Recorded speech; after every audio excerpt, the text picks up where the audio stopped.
When you're anxious, when you're worked up about something, find it in your body. You're not going to solve it with your mind. Your mind is already impaired with all the cortisol and epinephrine and norepinephrine that's running around you. You're not going to think your way out of this horrible feeling, right? So it's going into the feeling and being able to stay with it and then acclimatize to it and realize that it's a connection to the younger version of you. It's actually a portal. So if you can find that emotional portal and you can use that emotional portal to go back, use the amygdala, because the amygdala has no sense of time, and then you can start getting the repair now that you so badly needed back then. Welcome to Take Back My Brain with Laurie Hammer, where real healing starts in the brain. I'm Laurie, a functional nutritionist and mom who's walked the path from anxiety and burnout to clarity and calm. Each week, we're going to dive into brain-based tools like amino acid therapy, gut health, fasting, and faith to help you reclaim your energy, emotions, and sense of self.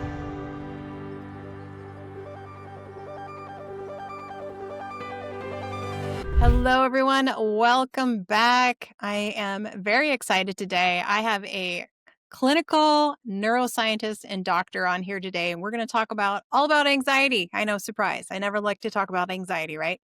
But I have Dr. Russell Kennedy on here today, and he actually is not just a doctor who helps anxiety, but he also has struggled with that for 30 years on his own and found a way out of it. And now he's helping lots of patients and people from all over the world. So, Dr. Russell Kennedy, welcome to the podcast. Thanks, Laurie. Thanks for having me. Yeah, it's a pleasure and a privilege to have you on today. I love the work that you're doing. I admire you and Thanks. just really appreciate your mission. Yeah, it's a growing epidemic now, anxiety. I think there's a Sadly. lot of people that were cruising along sort of okay before COVID, and then COVID came along, and the people that were just kind of teetering got pushed over into anxiety, Oh. depression, OCD, eating disorders, all that kind of stuff. And yeah, that's what I like to talk about. So let's do it. Let's dive in. So you had your own story about anxiety. So can you share that a little bit so people can know where you're coming Yeah, from? I grew up with a dad who had schizophrenia and bipolar disorder. Mm, So the house was kind of in chaos. If he wasn't bipolar, manic, or depressed or psychotic, he was often on his way that way. mm, So you never really knew when the other shoe was going to drop. So it's kind of like magical place for anxiety to start when there's so much uncertainty right. that you can't control as a child. So I think we feel that in our little child bodies. And because it's too much for us, we wind up going into our head and worrying to feel like we're doing something and avoiding this sort of alarm that's stuck in our bodies. And then when we're older, we kind of just carry on with that same old pattern. If worrying was a way that you escaped the alarm in your body when you were younger, then you just tend to, keep going until the wheels fall off. And the wheels usually do fall off around, 30. After your That is first true. divorce and all that kind of stuff, it just usually starts to go the other way. And then, allopathic medicine, I don't think has great treatments for anxiety. A lot of it's medication, which I don't Mhm. have a problem with. But I think a lot of people could make it through without using medication. And I'm not shaming anyone because if you need it, you need it. Right. You But need I it. think Yeah. because we're trained as medical doctors in that model, we don't really look for alternative methods of healing anxiety, depression, OCD, all that kind of stuff outside of the medical model. So it's really important, I think, to expose people to a different way of thinking and being and understanding of anxiety so that we know that we're treating the right thing. Yeah, for sure. When you and I were just talking briefly before with podcast started, and you mentioned now like there's things we can do with our dietary changes or our physical activity or Yep. just seeking other alternatives. And it made me think of I was going into the grocery store not too long ago, and there was a woman who had a sweatshirt on, and it just said Anxiety University on it. And it's Nice. like we've normalized these anxiety patterns and we're wearing them now.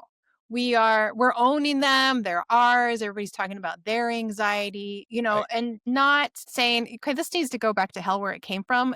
Anxiety is not who I am, so let's stop Mhm. identifying with it, Well, that's the default mode network in your brain too, right? So we have this network in our brain called the default mode that we found around the early 2000s. And they had a bunch of people in MRI scanners, and they would have a word to define or a math problem. And they noticed that everyone, when the problem disappeared between problems, they all sort of had this same repeatable kind of pattern in their brains. And it was quite curious that we would fall into this default mode. And I think we fall into this default mode hundreds of times a day, maybe even thousands of times a day. And the thing about the default mode is it's thought to create this sense of self, this continuous sense of self. And there's a part of the default mode, not to get too technical right away, called the posterior cingulate cortex. Name doesn't matter. But the PCC is thought to be involved in self referential thinking that starts when we're very young. So if we're given the message that we're not good enough, we're not pretty enough, we're not thin enough, whatever, that becomes part of our default mode. So we Mm, walk through the world with this umbrella of our default mode, which kind of reminds us hundreds of times a day of these old childhood patterns. Now, if you grew up in a family that was full of love and secure attachment, your default mode is pretty darn good, right?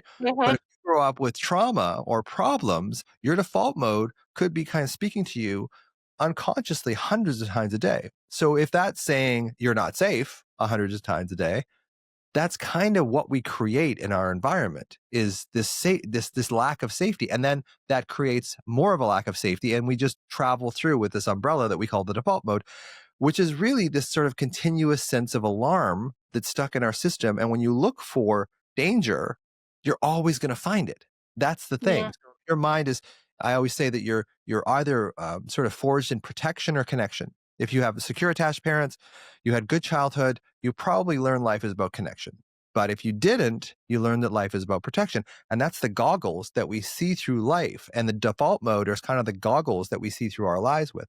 So it's really that's what we have to change. We have to access that default mode. And the other thing about the default mode is that most of the structures don't understand language. The deeper structures, hippocampus, amygdala, that kind of thing, they don't understand language. The prefrontal cortex, of course, does, but it's the feeling part that we have to get at. It's not so much the thinking part. We can make our thoughts better, but it doesn't necessarily make us feel better. But if we try and okay, feel better through our body and our breath and, amino acids or whatever it is that we feel better, we start thinking better. And that becomes our new default mode. I know I'm going off on a rant here, but when you think better, that becomes the umbrella that you kind of see the world through. So it's right. really breaking that default mode pattern, which is, I think, is the cause of a lot of anxiety. Yeah, no, I definitely agree with you on that. I just think it's funny that we have, clothing that's being marketed to people Oh who yeah, are struggling in this, right? And so we just kind of, it deepens the identity or the thought process of it. So of I course. don't know. That frustrates me because we don't Yeah, need more things to it's target the anxiety that goes the on old Michael people. Singer quote. You are not your thoughts. You are the one Right. who observes your thoughts, right? So if Yeah. you believe that you're your anxiety, then that's the default mode that you're going to walk through the life in, and that's what you're going to see everywhere. You're anything that's safe, you're just going to flow by like Teflon. Anything that looks even remotely dangerous, that's where you put your attention. Yeah, for sure. I love your quote when it says, I have come to know that anxiety is a feeling problem that thinks Yeah, much more than a thinking problem that feels. Like, can yeah, you and that's how expand we on that do a it. little Yeah. bit more? So I believe that anxiety is really the state of alarm that's held in our body.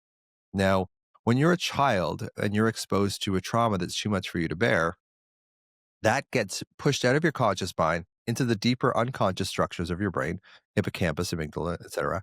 And then from there, because the body is a representation of the unconscious mind, anything that's troubling in the unconscious mind will eventually get offloaded into the body.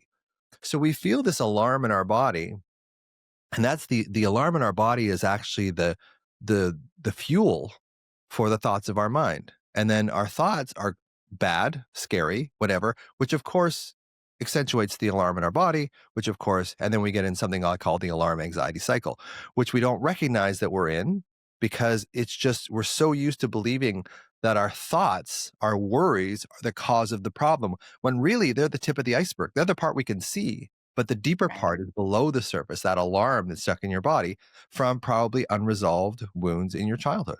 Typically, not always, but typically. Yeah. So how do we get to those? And how do we move past them? Yeah, because the language of those things is feeling. The language of the Right. child is feeling. Children don't analyze things that much until they get older. They go with feeling, and it's changing our feeling.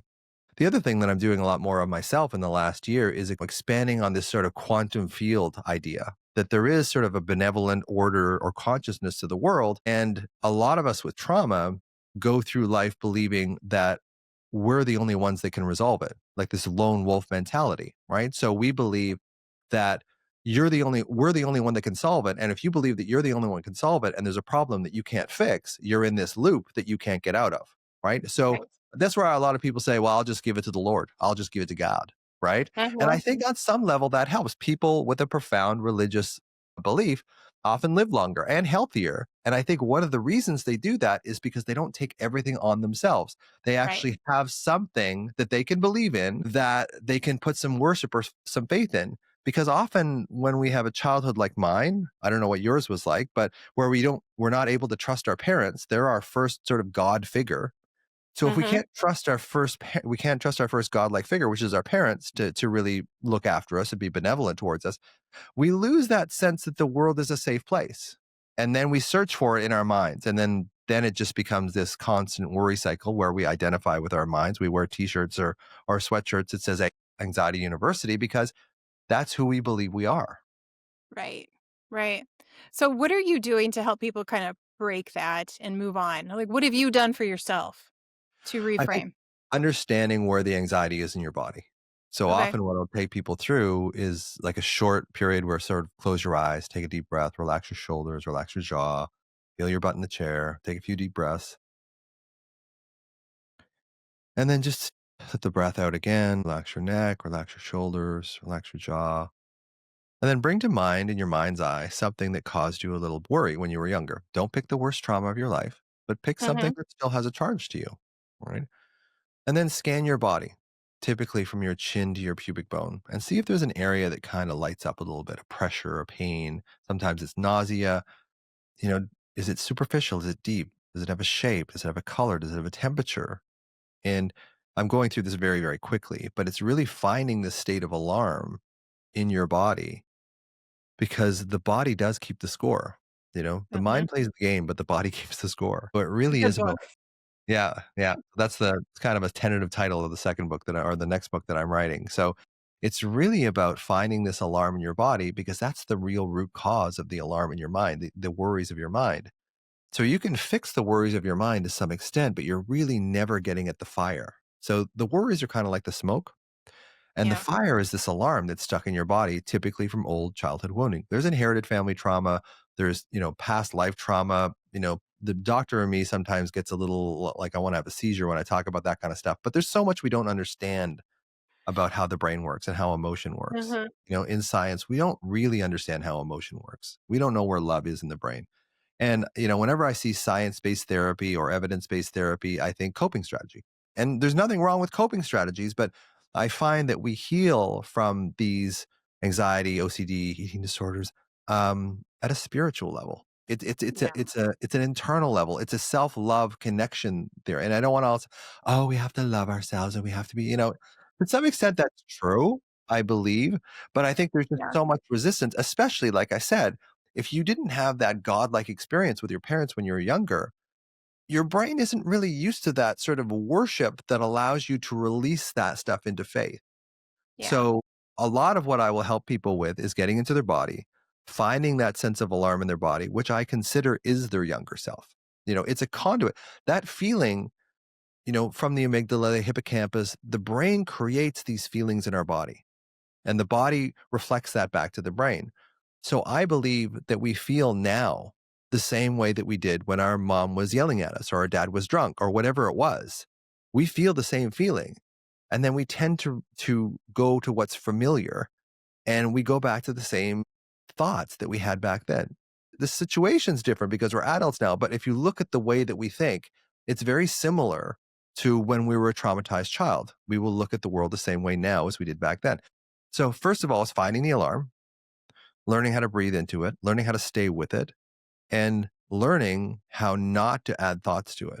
So, I have this mantra that I teach people called sensation without explanation. And basically, it's like when you're anxious, when you're worked up about something, find it in your body. You're not gonna solve it with your mind because your mind is already impaired with all the cortisol and epinephrine and norepinephrine that's running around you. You're not going to think your way out of this horrible feeling, right? Mhm. So it's going into the feeling and being able to stay with it and then acclimatize to it and realize that it's a connection to the younger version of you. It's actually a portal. It's an emotional portal to the younger version of you. So if you Mm, can find that emotional portal and you can use that emotional portal to go back, use the amygdala because the amygdala has no sense of time, use the amygdala, go back to that time, and then you can start getting the repair now that you so badly needed back then. Again, it's a very short interesting. version of it, but it's finding the alarm in your body, seeing it as the younger version of yourself, and starting to, I have this acronym I call SHOULD: see them, hear them, open to them, understand them, love them, and defend them. That's really what you should have got when you were younger and what you should be giving yourself now. I know I realize that I'm ranting a lot here today, Laurie. No, no, no. I don't I see it get as a going rant on at a all. I roll, love it. yeah, there you go. I love this conversation. This is so good. So, do you feel like all of it is stemming from what was missing in the beginning of our lives, or is there something else? Mostly, like, there's more work in epigenetics now, there's more work in, like, Rachel Yehuda's work out of Mount Sinai in New York about, working with children of trauma survivors, of Yeah. Holocaust survivors. We're seeing that trauma can be passed down genetically through other factors too that we haven't yet been able to find out. Uh-huh. So there's all sorts of ways that this sort of trauma or alarm gets stuck in our body.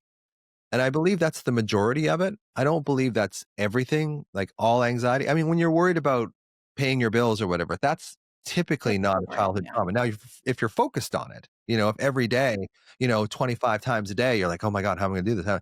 That's starting to get into the rumination kind of, a little bit pathological realm. But worry is normal. Like people say, it's like, have you eliminated worry from your life? And it's like, well, no, I still worry. I just don't believe the worries anymore with my body. I don't give them credibility anymore. It's just I just see them for what they are. It's like, okay, I know you're trying to help me. Typically, it's the younger version. If you look at your worries, they're almost always coming from the voice of the child in you. We're gonna It's die so of this. true. We're gonna die of this. Where is this coming But it's from? like, no, no, no. We're okay. You put your hand over it, you find the alarm in your body, you go, we're okay, actually. And that's very comforting for the child in us too. So it's really, anxiety is like as you said, it's a feeling problem that thinks more than a thinking problem that feels.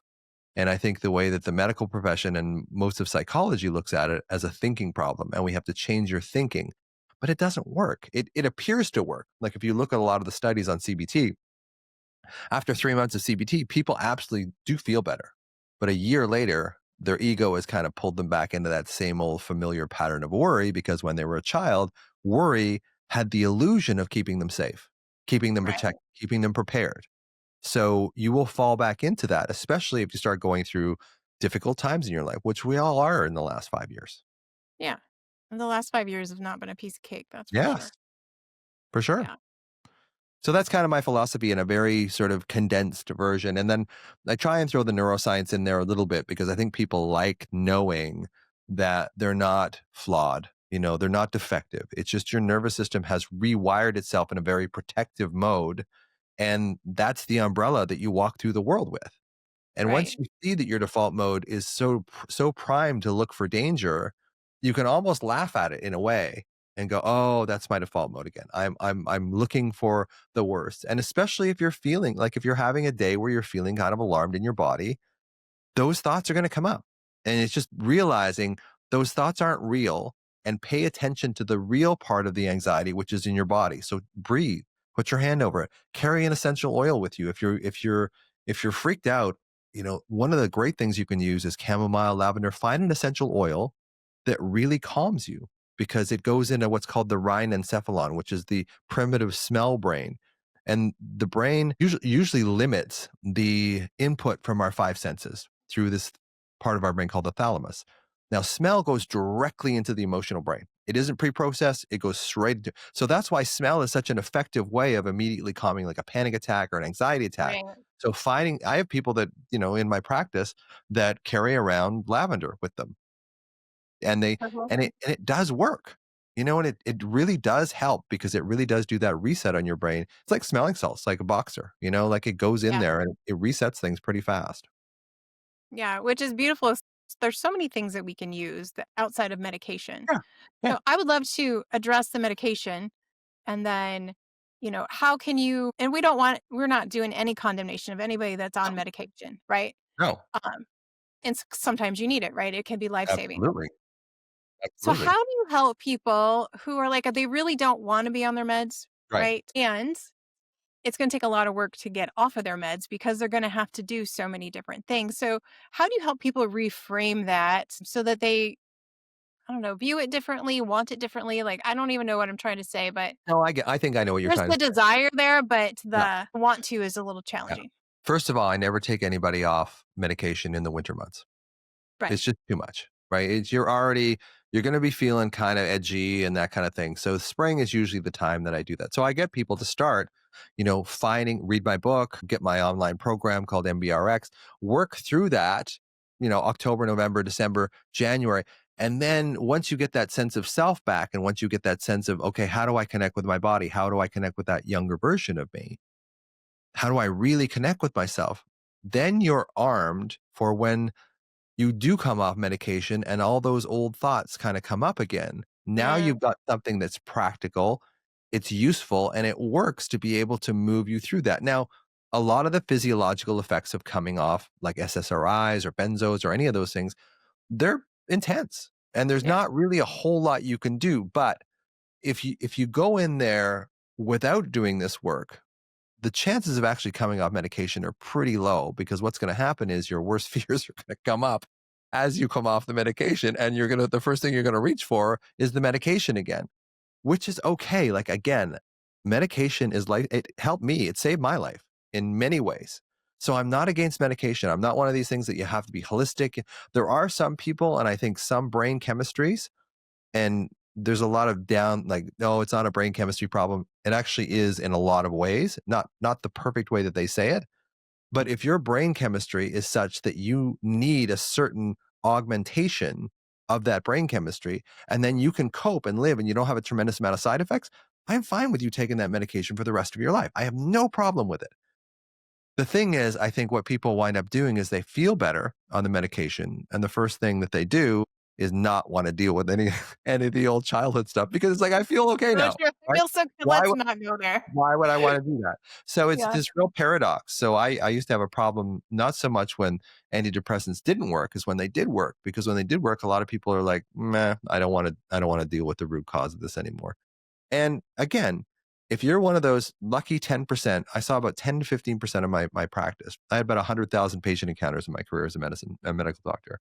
And about 10% of those people on SSRIs did extremely well. They didn't get sexual dysfunction, they didn't get sweating, they didn't get weight gain, they didn't get anything. It just made them feel better. Now they're the Mhm. exception rather than the rule, They right? are. Yeah.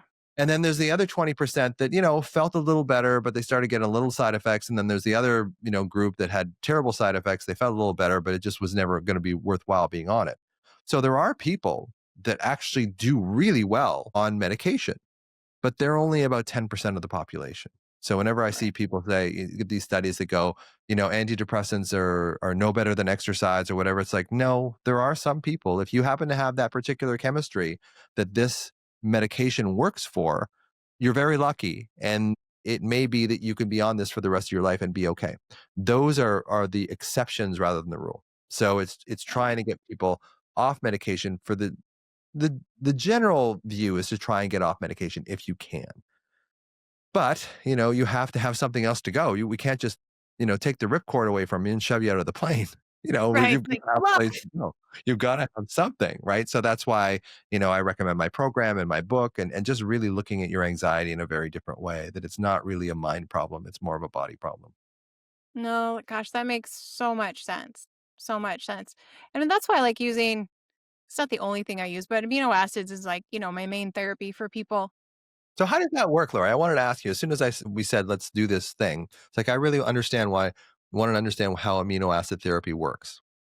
So, amino acid therapy is using targeted single dose amino acids Right. to support specific neurotransmitter function in the brain, in your Okay. body. Tryptophan, 5-HTP for serotonin, GABA, theanine for GABA, your catecholamines, like L-tyrosine or DLPA. Okay. And so, using that in therapeutic doses multiple times a day for usually, 30 to 90 days, and then we can, Yeah. come back the dosing and stuff on it. But it just calms the nervous system enough. Hmm. Some people, the anxiety and the depression just completely goes away, or the Right. OCD thought to stop. The voices in the head stop, and Right. then when your nervous system is calmer, then you can work on the dietary changes, then counseling Right. is easier, and then, all the other things get easier. Right. Um, and that's a pretty effective for about 85 to 90% of the people. There's 10% of the people where, there's some really deep stuff that, Oh, yeah. it's just not gonna touch. Right. So, Yeah. yeah. Makes sense to me. Yeah, and it's just really fun to use, but I love all the other things. Well, everything that you're saying just makes so much sense, and I'm sitting here thinking, "Okay, we combine that with amino acid Yeah. therapy, and then we're just gonna get, exponential, results for everyone." So, Well, I'd be curious about, like genetic testing. There's certain things for COMT, SNPs, and basically parts of the DNA that don't code for enough serotonin or enough right. dopamine or whatever. So we can make these bespoke programs for people that, you don't make enough dopamine. So we're going to give you, L-Dopa or whatever it is. You can't give people L-Dopa because it's I Parkinson's knew what you law. meant. But I know what you meant. You know what I mean? So, I think we will get to that place where we start identifying serotonin deficiencies, norepinephrine Mhm. deficiencies or excesses, these things. And we can start giving a targeted sort of amino acid therapy and other type of therapies. I still think we're a ways away from that. So right now we're still kind of fumbling around in the dark and going, did this work or did it not work? Yeah. Yeah, You know? and I do a trialing process, so when people are done with the first, appointment with me, they'll know if the amino acids are working or not. So, it's, Right. it's really old school, but it works. Yeah. Yeah, because we don't have the other testing. I don't think the neurotransmitter testing is all that fantastic. Well, So, we can't trust, we can't test neurotransmitters in the human subject. We no. can't. We don't have the ability to do that. Just like we can't find emotions in the brain either. So Right. there's a lot of people that think neuroscience is God, and neuroscience is amazing, but Yes. very little neuroscience that we've learned in the last 25 years actually has related to the office, related to the patient's concern directly. We've learned tons about the tracks and the pathways and the default mode network, but very little of that actually has led us to practical treatments. Right. 100% agree. Yeah. If people are gonna do one thing, what would you have them do today for anxiety? Learn how to separate the thoughts of your mind from the alarm in your body. Sensation without explanation. Like if you get nothing out of this whole thing that you and I have talked about, learn that the anxiety is in your body as a state of alarm and your mind is trying to make sense of it. Your mind is a compulsive, meaning making, make sense machine. So if it feels alarm, if it feels fear in your body, it has to do something with that. So your mind has to go, okay, we're feeling afraid. What are we afraid of? Well, we're afraid that we didn't pay that bill, or we're afraid that, we've got a family dinner coming up with the whole family for the holiday. That's what happens. The mind makes sense of it. And often it will make sense of things in a way that isn't true. Often it is Unreal. true, but often it isn't true. So it's learning, okay, the root cause of this anxiety is this alarm sensation in my body. The thoughts are the tip of the iceberg. The thoughts are the mind's attempt to make sense of the alarm in the body. And that's worked for you as a child because when you feel the alarm in your body, either consciously or unconsciously, you escape into your head, you escape into your worries, you escape into your hypervigilance to try and protect you from this alarm in your body. I'm saying go right at the source.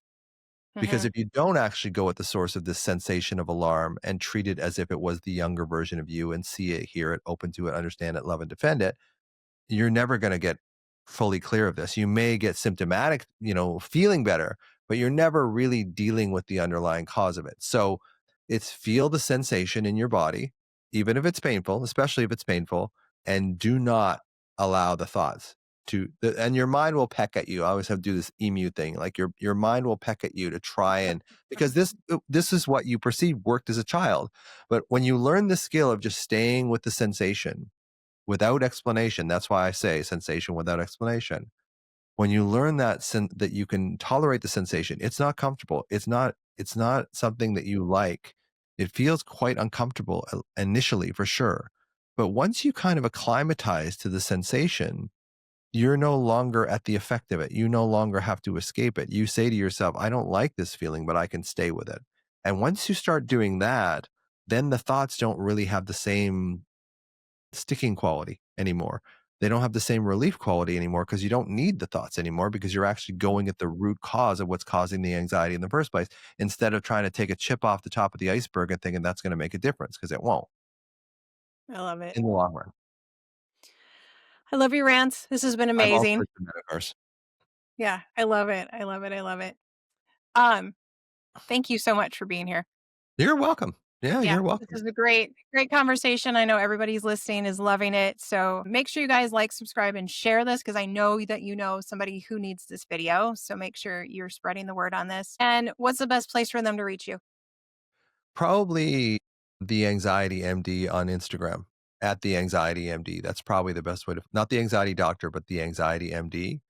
Got And it. then my website is drruss.com. It's just got a hyphen between the two R's. So it's drruss.com is the website, but at the Anxiety MD Instagram has all my stuff in there. That's the best way to find me, typically Instagram. Perfect. And he's got some great videos on there. So everybody go stalk I him. got to film some more right now. Perfect. All right. Thanks, Laurie. Awesome. Well, thank you everyone for listening. God bless you. I will see you on the next episode. Bye. Thanks for listening to Take Back My Brain. If today's episode helped you connect with hope or direction, I want you to follow the show, leave us a review, and share it with someone who needs it. And if you're ready to start your own healing journey, explore our courses and our coaching programs at lauriehammer.com/store. So until next time, remember, you cannot medicate away a nutrient deficiency, and healing your brain isn't just possible, it's powerful.